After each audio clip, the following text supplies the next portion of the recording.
Kindly subscribe my channel. Do I proceedings my process with the help of you. If you likes much and more and comments, may I make further presentations and lectures on different topics. So today my presentation on cartilage. Cartilage, connective tissue, semi-solid, flexible, smooth tough tissue. हाणे असां जेकॾहिं differentiate कयूं bone ऐं cartilage में त bone जी जेकी formation मां तव्हां सां डिस्कस कई प्रीवियस लेक्चर में त बोन जेको आहे सो ऑर्गेनिक सोर्स ऐं इनऑर्गेनिक सोर्स ॿ सोर्स हुया। ऑर्गेनिक सोर्स में जेके मैट्रिक्स पिया अचनि जंहिंमें कैल्शियम पियो अचे, फॉस्फेट पियो अचे ऐं उनखां सल्फेट पियो अचे, मैग्नीशियम पियो अचे, ठीकु आहे, ऐं कोलोजिन फाइबर पियो अचे। हाणे हिन में मेजर जेको डिफरेंस आहे कार्टिलेज ऐं बोन में, मैट्रिक्स त हिन में आहे पर हिन मैट्रिक्स जेको कॉम्बिनेशन आहे उहो चेंज आहे। उहो चेंज कीअं आहे त हाणे तव्हां ॾिसो त हिन में कोलोजिन फाइबर आहे ऐं मिनरलाइज़ेशन हिन में न आहे, मां न सल्फेट आहे, न मैग्नीशियम आहे, न कैल्शियम सल्फेट आहे। हाणे कार्टिलेज बोन में मेजर डिफरेंस इहो ई थी वियो। ऐं तव्हांखे ख़बर आहे त जेको बोन जो स्पेशल काइंड ऑफ टिश्यू आहिनि जंहिंमें कार्टिलेज सेल घटि हूंदा आहिनि ऐं अदर जे ग्राउंड मटीरियल वधीक हूंदो आहे, जंहिंमें कार्टिलेज सेल खे असां चवंदा आहियूं कॉन्ड्रोसाइट्स। छा चवंदा आहियूं? कॉन्ड्रोसाइट्स, जेके रिपेयर कंदा आहिनि कार्टिलेज सेल खे। हाणे ॿिन्ही में मेजर डिफरेंस इहो आयो त हुनजी जेकी कंपोज़िशन हुई बोन जी, ऑर्गेनिक सोर्स ऐं इनऑर्गेनिक सोर्स जी हुई ऐं कोलोजिन फाइबर जी। हाणे हिन में इनऑर्गेनिक ऐं ऑर्गेनिक सोर्स ॿई न आहिनि, मिनरल्स बि न आहिनि ऐं जेको मिनरल्स जो कॉम्बिनेशन हो उहो बि न आहे। सिर्फ़ु हिन में सिर्फ़ु जेको कोलोजिन फाइबर आहे ऐं कोलोजिन ऐं जेके ऑर्गेनिक ऐं इनऑर्गेनिक सोर्स जी जाइ ते कोटोसाइट सेल्स ने, हुन में बोन सेल हुया, हिन में कोटोसाइट्स हुया। Let's see what happen next.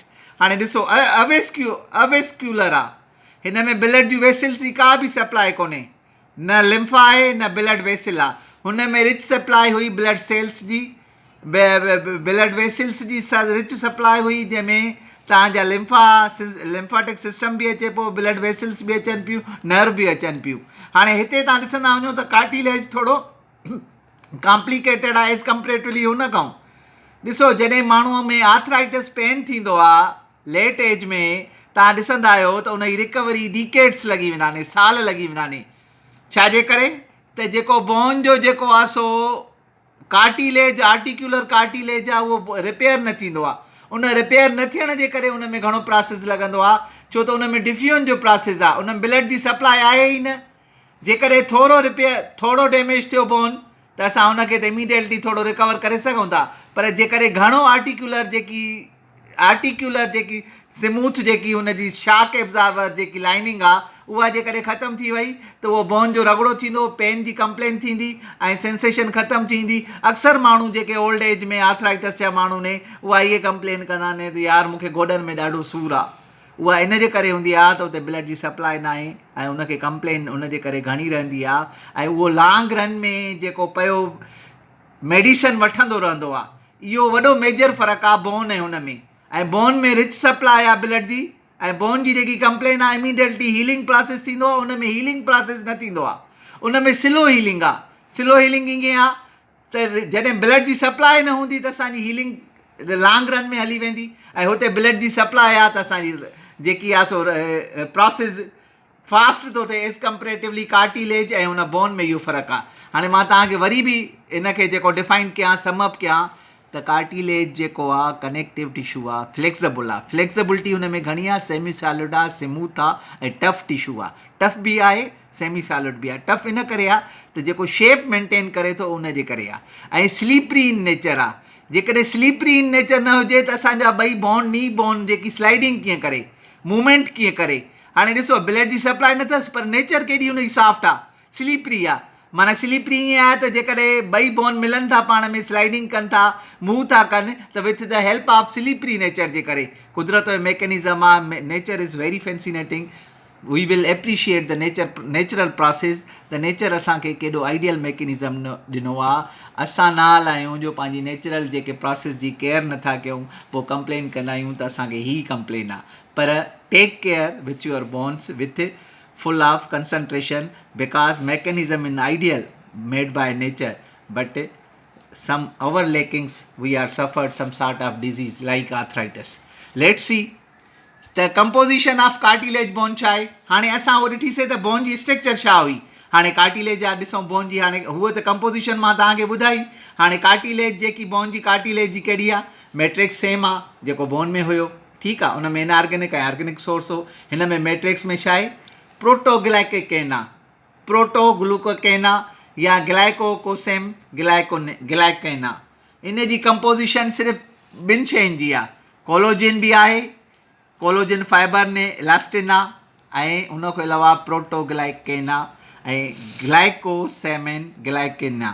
हे ॿ कॉम्बिनेशन हुन में. हाणे ॾिसो बोन में इहे ॿई कॉम्बिनेशन न हुया, सिर्फ़ु कोलोजिन प्रोटीन हुई ऐं हिन में ही कॉम्बिनेशन हुई. हाणे मेजर डिफरेंस जेको बोन ऐं कार्टिलेज में आहे उहो कॉम्बिनेशन कंपोज़िशन जो आहे, कॉम्बिनेशन जो आहे.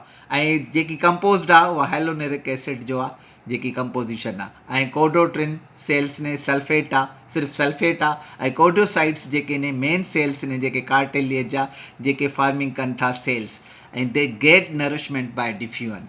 अगेन मां तव्हां सां डिस्कस कयो, डीपली एनालिसिस कयो, असिस कयो त जेको हुते डिफ्यूजन प्रोसेस थिए थो होॾे रिच ब्लड जी सप्लाई आहे, होॾे जेको ब्लड जी वेस्क्यूलर सप्लाई घणी आहे, नर्व जी सप्लाई आहे, लिम्फेटिक सिस्टम आहे. हिन में न लिम्फा नोड्स ने, न ब्लड वेसल्स ने, न नर्व ने. जंहिंजे करे मां तव्हांखे ॿुधायो त जेकॾहिं आर्थराइटिस जो पेशेंट लेट एज में जेकॾहिं कंप्लेन करे थो, उनजो जेको आर्टिकुलर कार्टिलेज आहे रेप्चर थी वियो, slow and gradually loss of cartilage थी वेंदो, त पोइ हाणे रिसेंटली रिसर्च आई आहे जेको आर्थोप्लास्टी थी थिए.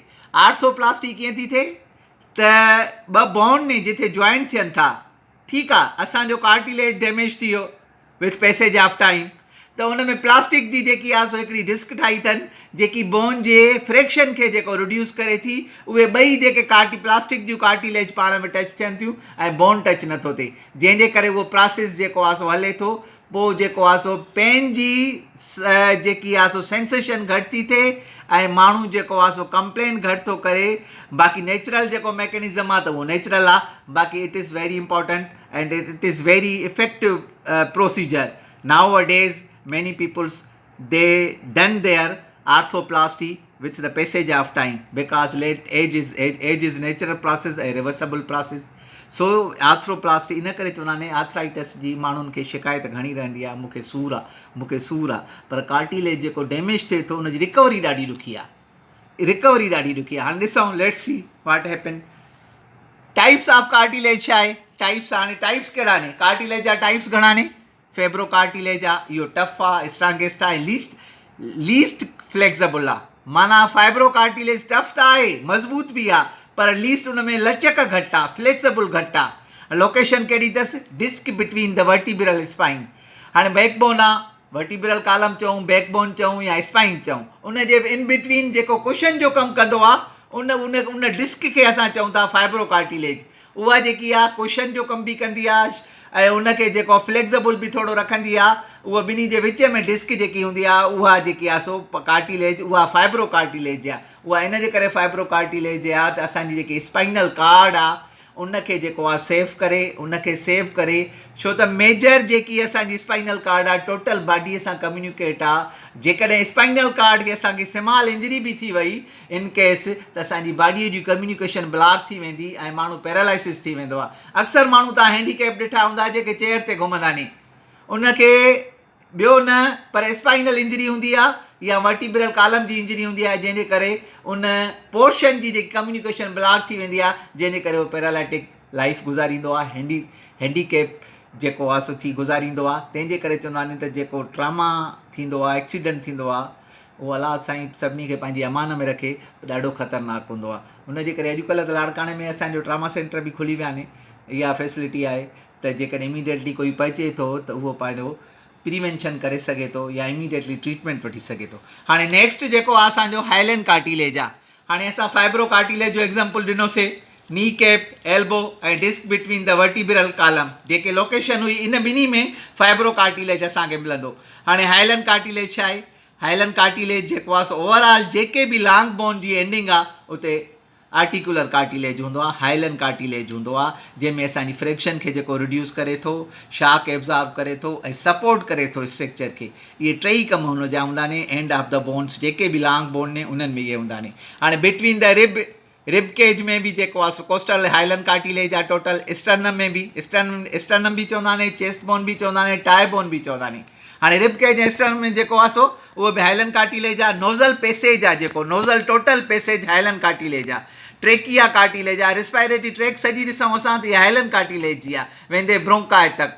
ऐं बेबी जेके बोन्स ने उहे कार्टिलेज हाइलन कार्टिलेज जा ने। डेफिनेटली जेकी बेबीअ जी फॉर्मेशन थींदी आहे हाइलन कार्टिलेज आहे। At the time of labour जॾहिं डिलीवरी थींदी आहे माईअ जी, त जेकॾहिं 300 बोन्स जेके मथे जा हूंदा आहिनि उहे हाइलन कार्टिलेज जा ठहियल आहिनि, त इज़ी लेबर पास थींदो आहे। जेकॾहिं हार्ड बोन हुजनि त शायदि माई जेको आहे बेबी पास ऑन न करे सघे। इहो बि नेचुरल प्रोसेस आहे बेबी बोन्स, ठीकु आहे। एंड लॉन्ग ऑफ बोन्स तव्हांखे मां ॿुधायो, लैरिंग्स ॿुधायो, ऐं हिन में मिनिमम फ्लैक्सिबिलिटी हूंदी आहे। हिन में लचक सफ़ा थोरी हूंदी आहे, हाइलन कार्टिलेज में लचक घटि हूंदी आहे। अगेन मां थोरो हिनखे समअप कयां, थोरो तव्हांजो कॉन्सेप्ट क्लियर थिए। एमडी कैट में जेके क्वेश्चन रेस थींदा आहिनि त नोज़ल जेको आहे पैसेज जी कहिड़ी कार्टिलेज आहे, लेट सपोज़, त उहे तव्हां यादि करे छॾियो इहे शयूं। त articular cartilage between the ribs and sternum, nasal passage, trachea, baby bones, end of long bones, लैरिंग्स and minimum flexibility हूंदी आहे। हाणे इलास्टिन थर्ड वन। इलास्टिन छा आहे? मोस्ट फ्लैक्सिबल आहे, सॉफ्टर इन नेचर आहे। हाणे इहो किथे हूंदो आहे? हाणे तव्हां पंहिंजे जस्ट प्रैक्टिकली सी, त तव्हां पंहिंजे कन खे हथु लाहे उनखे जेको टच कयो त उहो जेको आहे ओरिजिनल पंहिंजे शेप में अचे, जंहिंखे चवंदा आहियूं असां एयर पिना या एयर फिलिप। इहे जेको आहे इलास्टिक कार्टिलेज आहे, इलास्टिन कार्टिलेज जो। ॿियो एपीगिलाटस, गिलाटस जे मथां एपीगिलाटस आहे। जॾहिं असां लेट्स सी असां मानी खाईंदा आहियूं त उहो एपीगिलाटस जेको आहे बंदि थी वेंदो आहे। जॾहिं रिस्पायरेशन कंदा आहियूं त उहो एपीगिलाटस खुली वेंदो आहे। इहो बि गिलाटस एपीगिलाटस जेको हूंदो आहे इहो बि इलास्टिन कार्टिलेज आहे। माना इन में फ्लैक्सिबिलिटी जेकी आहे घणी आहे, छो त डेफिनेटली जॾहिं मां ॻाल्हाए रहियो आहियां या तव्हां ॻाल्हाए रहिया आहियो त हाइलन कार्टिलेज जेको आहे ओपन आहे। ऐं जेकॾहिं मां हिते एसोफिगस जे थ्रू जेकॾहिं को इनटेक कंदुमि का शइ त उहो क्लोज़ थी वेंदो। माना इन में लचक केॾी घणी आहे। ऐं इहो ऐं ॿियो ओरिजिनल पंहिंजी जाइ ते स्पेस वठे थो। ऐं कन जो मां तव्हांखे मिसाल ॾिनो एयर पिना, एयर फिलिप, उनखे तव्हां टच कयो। हाणे बि पंहिंजे प्रैक्टिकली हिते ॾिसो, जॾहिं तव्हां ॿुधो है लेक्चर त उहो पंहिंजी ओरिजिनल स्पेस ते अची वेंदो। उनखे चवंदा आहियूं असां इलास्टिन। हाणे इलास्टिन ऐं हुन में फ़र्क़ु कहिड़ो आहे, थोरो मां तव्हांखे इहो डिफाइन करे वञा। हाणे जंहिंमें लचक, जंहिंमें इलास्टिन घणी हूंदी त उहो थोरो हार्ड हूंदो, कोलोजिन घटि हूंदी। ऐं जेकॾहिं कोलोजिन घणी आहे, इलास्टिन थोरी आहे, त उन में लचक वधीक हूंदी। ॿिन्ही में फ़र्क़ु इहो आहे। माना कोलोजिन, हाणे लेट्स सी, हे जेके मां ठाहियां थो, हे जेके ने हे कोलोजिन फाइबर्स ने, हे जेकॾहिं फाइबर्स हे घणा हूंदा ऐं जेकॾहिं फाइबर्स घणा हूंदा त इन में जेको आहे लचक जेको आहे थोरी थींदी ऐं फ्लैक्सिबल वधीक हूंदो। ऐं जेकॾहिं इलास्टिन हुन में थोरा हूंदा त उन में लचक घटि हूंदी। माना अपोज़िट ने ॿई, इलास्टिन वधी विया, कोलोजिन घटि ने त लचक घणी थींदी, ऐं हू घटि ने हू वधीक ने, उनजे करे इहो कॉम्बिनेशन ठहियलु आहे। हाणे ॾिसूं त कार्टिलेज जो फंक्शन छा आहे जनरली? एब्ज़ॉर्ब करे थो शाक एब्ज़ॉर्ब कीअं थो करे? जॾहिं तव्हां घुमो था त उन ते डेफिनेटली थोरो प्रेशर पवे थो, गोॾे ते प्रेशर पवे थो, अपर पोर्शन बॉडीअ जो।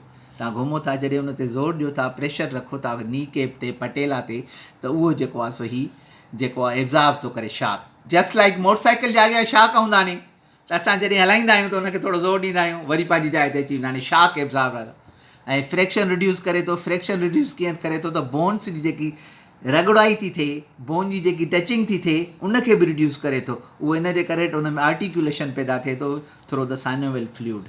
ऐं सपोर्ट कीअं थो करे? सपोर्ट इन करे थो करे त हाणे सपोर्ट कीअं कई त तव्हांजा जेकॾहिं नेज़ल आहे, ईयर आहे, ट्रेकिया आहे, बोन आहे। हाणे सी शेप जेकी ट्रेकिया में जेके रिंग्स ठहियल हूंदियूं आहिनि, इहे हाइलन कार्टिलेज ने। हाणे इन में सपोर्ट कीअं थो करे? लेट्स सी, कुदरत जो हिकिड़ो मैकेनिज़म आहे। जेकॾहिं उहे कार्टिलेज जेकॾहिं न हुजनि हा त असां कोलेप्स थी वञे हा सॼो असांजो ट्रेकिया। हाणे हुननि सी शेप में इन करे कार्टिलेज रखियूं ने त जॾहिं असां साह खणूं था त कॾहिं कोलेप्स थियण जा चांसिस न आहिनि। सी कार्टिलेज में ईअं आहे त गोल ई रहंदो, न त जेकॾहिं सी शेप हुजे ई न त ज़ाहिरी ॻाल्हि आहे त असांजो साह बंदि थी वञे। त उनजे करे हिते बि जेकी सपोर्ट करे थो इन स्ट्रक्चर खे, इहो बि हाइलन कार्टिलेज आहे। हाणे हाइलन कार्टिलेज ओवरऑल बॉडीअ में मैक्सिमम आहे ऐं इलास्टिक कार्टिलेज घटि आहे। ऐं उन खां अलावा फाइब्रो कार्टिलेज सिर्फ़ु ॿिनि हंधनि खे मां तव्हांखे ॿुधायो वर्टिब्रल कालम में जेके वर्टिब्रल डिस्क में इहो जेको आहे सो फाइब्रो कार्टिलेज आहे। फाइब्रो जी जेकी नेचर आहे उहा थोरी हार्ड हूंदी आहे। इलास्टिक कार्टिलेज जेको मोस्ट फ्लेक्सिबल ऐं सॉफ्ट इन नेचर आहे। छो त मां तव्हांखे 2 एग्ज़ाम्पल कोड कया, एपिग्लाटस एयर पिना या एयर फिलप चऊं, इहे 2 एग्ज़ाम्पल कोड कया। ऐं तव्हांखे मां हाइलन कार्टिलेज जा ॿुधाया, जनरली टोटली ॿुधाया, एक्सेप्ट सिर्फ़ु एपिग्लाटस ऐं ईयर खां सवाइ रिस्पायरेटरी टोटल पैसेज जेको आहे उहो हाइलन कार्टिलेज आहे। ऐं लॉन्ग बोन जिथे मिलनि था उहे हाइलन कार्टिलेज जा आहिनि ऐं उन में फ्लेक्सिबिलिटी वधीक हूंदी आहे। ऐं जेको आहे सो हाणे हीउ जेको मां जेको जॉइंट जो तव्हांखे थोरी स्ट्रक्चर तोखे तव्हांखे डिफाइन कयां, थोरी तव्हांजी फिगर क्लियर थींदी ऐं हिन में शो थियल आहिनि। हाणे ॾिसो लेट्स सी त हीउ जेको कम्पैक्ट बोन आहे, हे मां कम्पैक्ट बोन में शो कयो आहे। हे जेको स्पंजी बोन आहे, हे स्पंजी जेके नंढा डार्ट्स मां शो कया आहिनि, इहे स्पंजी ने। हाणे स्पंजी असां ईअं चवंदा आहियूं जीअं कुशन हुजे। कुशन कीअं, तव्हांजा सोफ़ा पिया आहिनि, तव्हां उन ते गदो पियो आहे, उन ते वेहो था, कुशन आहे। स्पंजी बोन उनखे ई चइबो आहे जेको कुझु का शइ एब्ज़ॉर्ब कजे, जीअं स्पंजी उनखे ई चवंदा आहियूं। ऐं हे लेगामेंट्स ने, हे ॿाहिरां जेके ने लेगामेंट्स ने जेके हिन खे जॉइंट था कनि। ऐं हे आर्टिकुलर कार्टिलेज आहे। हाणे हे ॾिसो, हे आर्टिकुलर कार्टिलेज आहे, हे साइनोवियल फ्लूइड आहे। हाणे हे कम्पैक्ट बोन ॿई ने, ठीकु आहे। हाणे कम्पैक्ट बोन स्पंजी बोन, हाणे हीउ जेको आहे साइनोवियल फ्लूइड आहे ऐं हे लेगामेंट ने, हे आर्टिकुलर कार्टिलेज आहे। हाणे प्रोसेस ॾिसो, हाणे साइनोवियल फ्लूइड छा आहे त हिन जी फ्रैक्शन खे रिड्यूस थो करे। फ्लूइड जो आहे त डेफिनेटली हुनजी फ्रैक्शन न थींदी ऐं शॉक बि एब्ज़ॉर्ब थींदो। ऐं जेके बोन्स रगंदा न त ईज़ीली माण्हू वॉक करे सघंदो, पंहिंजी पोज़ीशन जेको इरेक्टाइल रखंदो ऐं उनखे कंप्लेन का बि न रहंदी। ऐं जेको हिन में इहो फ़र्क़ु आहे त इहे जेकी लाइनिंग हूंदी आहे उहा पेरिकोडियम सेल्स जी ठहियलु हूंदी आहे। हुन में एंडोस्ट्रियम जी, हिन में पेरिकोडियम जी सेल्स हूंदी आहे। ऐं हीउ जेको प्रोसेस जेको आहे इहो कंडक्ट रहंदो आहे। तॾहिं चवंदा आहिनि त जेकी कार्टिलेज जेकी बोन जी रिपेयरिंग आहे, कार्टिलेज जी जेकी रिपेयरिंग ॾाढी घटि आहे, ॾाढी स्लो आहे। तॾहिं चवंदा आहिनि त न्यूट्रिशन तव्हां जेकी पंहिंजी सुठी रखो त तव्हां इन्हनि शयुनि खां बची सघो था। छो त अॼुकल्ह मेजॉरिटी जेके केसिस रिपोर्ट थियनि था उहे आर्थराइटिस जा घणा ने। आर्थराइटिस जा घणा इन करे ने त जेको मिल्क जो जेको आहे सो इनपुट तमामु घटि आहे। ऐं जेके मिल्क मेड शयूं ने या जंहिंमें मिल्क जो कंटेन घणो आहे उहो बि नथा वठनि ऐं उनजे करे उन में उहा डेफिशिएंसी घणी थी कैल्शियम जी रहे। हिकु 2 लफ़्ज़ यूज़ कया वेंदा आहिनि, हिकिड़ो डेफिशिएंसी, ॿियो सप्लीमेंट्री। हाणे डेफिशिएंसी उहा आहे जंहिंमें तव्हां कैल्शियम जी तव्हांजी नीड आहे ऐं सप्लीमेंट्री आहे त तव्हां उनखे प्रीवेंट कयो था, माना तव्हां वठो था त असांजा बोन अॻिते हली ओस्ट्रोपोरोसिस जी तरफ़ न वञनि या ओस्ट्रोपीनिया न थिए। तंहिंजे करे डेली रिकमेंडेशन जेकी आहे 3 कप जेके ने मिल्क जा तव्हां पीओ त तव्हां पाण नीड तव्हांजी पूरी करे सघो था। फीमेल में 1000 mg आहे, मेल में 1200 mg आहे, फीमेल में 1200 mg आहे, हुन में 1 mg आहे। ऐं उन खां अलावा जेके बि रिच सोर्स ने उहे अंडो वठो, अंडे में बि रिच सोर्स आहे कैल्शियम जो। तव्हांखे मिल्क में रिच सोर्स आहे, 90% मिल्क में आहे। ऐं उन खां अलावा बनाना खाओ तव्हां रेगुलर, उन में बि काफ़ी रिच सोर्स आहे। उन खां अलावा लीफी वेजिटेबल्स ने, जेके बि पन वारियूं वेजिटेबल्स ने, उन में तव्हांखे मैक्सिमम कैल्शियम मिलंदो। जेकॾहिं असां इहो सॼो कॉम्बिनेशन ठाहियूं त असांजी बॉडीअ जी रिक्वायरमेंट पूरी थी सघे थी, बशर्त के असां प्रोटीन नेचर वारियूं शयूं घटि खाऊं। हाणे ॾिसो, जेके माण्हू घणेई वेजिटेरियन हूंदा ने त उन्हनि में इहा कंप्लेन घटि हूंदी आहे, छो त उन में जेकी रिक्वायरमेंट आहे कैल्शियम जी उहा फुलफिल थींदी आहे, हुनजी बॉडीअ जी नीड पूरी थींदी आहे। ऐं उन खां अलावा उहे माण्हू जेके ने लॉन्ग रन में इहा कंप्लेन न कंदा ने त मूंखे जॉइंट पेन आहे। ऐं जेके लेक ऑफ डाइट ने, जेके लेक ऑफ न्यूट्रिशनल जेकी नथा वठनि कैल्शियम जी, न्यूट्रिशनल जेकी सप्लीमेंट्री चऊं असां, न्यूट्रिशन जी जेकी डेफिशिएंसी आहे उन में कैल्शियम जी कमी घणी थी थिए। तव्हां ॾिसो त तव्हांजी केॾी बॉडी ख़ूबसूरत ठहियलु आहे, उहा सॼी बॉडी जेकी स्ट्रक्चर बीठल आहे उहा बोन ते आहे। तव्हां हिन मां अंदाज़ो लॻायो त तव्हां फिज़िकली केॾा फिट आहियो, केॾो इरेक्टाइल पोज़ीशन में पंहिंजी मूवमेंट कयो था, तव्हां वेट बेयर कयो था ऐं पंहिंजी बॉडीअ में केॾी फ्लैक्सिबिलिटी अथव with the help of bone आहे। जेकॾहिं बोन असां पंहिंजी बॉडीअ मां कढी छॾियऊं, नथिंग एल्स, तव्हां कुझु बि न आहियो, जस्ट लाइक लुदड़ो आहियो। Thank you very much.